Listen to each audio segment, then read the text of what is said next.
ভাই যত যাই বলেন, ভাই যত যাই বলেন, এই মেয়েটা তার শ্বশুর দুনিয়া থেকে বিদায় হয়ে গেছেন, সে নাচের ভিডিও আপলোড করতে পারে একদিন পরে। ভাই আমার বিশ্বাস হয় না যে এই মেয়েটা মোটেও ভালো হইতে পারে। ভাই আমার মোটেও বিশ্বাস হয় না যে একটা মেয়ে তার শ্বশুর দুনিয়া ছেড়ে চলে গেছেন, সে মেকআপ করে, সুন্দর সুন্দর মেকআপ করে সাংবাদিকদের সামনে, নিজের ক্যামেরার সামনে এসে ইন্টারভিউ দিতে পারে। সে বলতেছিল যে আমার ভাই এটা কাজ আমি করব, সাংবাদিকদের প্রশ্ন এড়িয়ে চলছিল, সাংবাদিকরা প্রশ্ন করতেছিল যে কেন আপনি এইভাবে সেজে গুজে এরকম নাচের ভিডিও ছাড়তেছেন, আপনার শ্বশুর না না ফেরার দেশে চলে গেছেন, আপনি আপনার শ্বশুরকে কতটা ভালোবাসেন এটা তো বোঝা যায়। বলে যে না এখন আর এই প্রশ্নের উত্তর দেবো না। কেন দিবেন না? এটা নাকি আপনার কাজ। আরে আপনি কি কাজ করেন? আপনি কি কাজ করেন? বাংলাদেশের বড় বড় চলচ্চিত্র জগতের নায়ক নায়িকারা কেউ যদি কাছের লোকজন না ফেরার দেশে চলে যায়, সেদিন কাজ বন্ধ ভাই। আগামী 7 দিন তার কোনো ইয়ে তো হয় না। মানুষ মানুষ তো ভাই একটু সুখ তো কাটায় ভাই। হিরো আলম খোলাসা করে দিল। আমরা অনেকেই বলছিলাম যে হিরো আলম তার প্রথম স্ত্রীর কাছে ফেরত যাক। ভাই সেই রাস্তা নাই।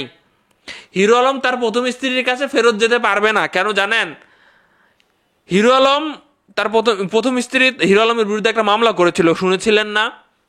সেই মামলার পরে হিরো আলমের প্রথম স্ত্রী তাকে ছেড়ে দিয়েছে। তার পরিবার, হিরো আলমের পরিবার অনেক চেষ্টা করেছে তার প্রথম স্ত্রীকে ফিরে নিয়ে আসার জন্য, কিন্তু তার প্রথম স্ত্রী আর আসে নাই, ঘর করা হয় নাই। বর্তমানে বলতে পারেন যে আর কয়দিন পরে হিরো আলম সিঙ্গেল হয়ে যাবে। দ্বিতীয়ত নুসরাতরে বিয়ে করলো। নুসরাতরে বিয়ে করার পরে ভাই নুসরাতের সাথে সংসার হইল না। 3 নাম্বার, রিয়ামনির কাহিনী ফাঁস করে দিল। রিয়ামনির কাহিনী বলে দিল যে রিয়ামনি, আপনারা অনেকে মনে করেছেন যে রিয়ামনি সিঙ্গেল ছিল। রিয়ামনি সিঙ্গেল কেউ না। রিয়ামনির এর আগে বিয়ে হয়েছিল এবং সেই পক্ষের একটা মেয়ে সন্তান রয়েছে।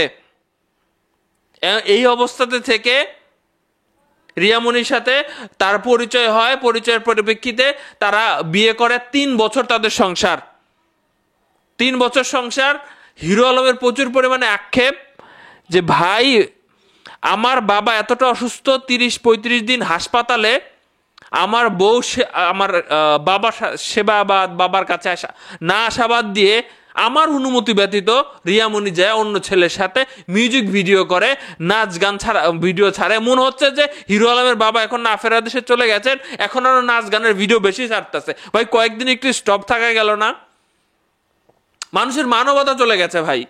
আবার অনেকেই দেখলাম যে ওনার পিছে ছুটতেছে। রিয়ামনির আমি বলবো যে ভাই এই পরিপ্রেক্ষিতে আপনি দোষী। রিয়ামনির দাবি যে হিরো আলম অন্য কারোর সাথে প্রেমের সম্পর্ক রয়েছে হিরো আলমের বর্তমানে, তৃতীয় পক্ষ তাদের মধ্যে প্রবেশ করে গেছে। আর হিরো আলম বলছে আমি ঢাকায় গিয়ে তারা তালাক দিয়ে দিব, বাস শেষ কথা। যে বউ আমার বাবা মারে দেখতে পারে না, দেখলো না, আমার তো কেউই থাকলো না, আমি অসুস্থ হলেও তারে ভাই আমি কাছে পাবো না। এত ভালো সম্পর্ক, এত জুটি বেঁধে কাজ করেছেন। 3 নাম্বার স্ত্রী হিরো আলমের চলে গেল। হিরো আলম 2 দিন পরে সিঙ্গেল থাকবে, সিঙ্গেল।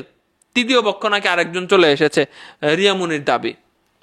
তো আমার কাছে সবচেয়ে বেশি খারাপ লাগছে যে রিয়ামনি কোন চিন্তাতে ভাই মেকআপ করে ক্যামেরার সামনে আসে, হাই ডোজ মেকআপ, এবং কোন চিন্তাতে সে এখন নাচের ভিডিও ছাড়তে পারে।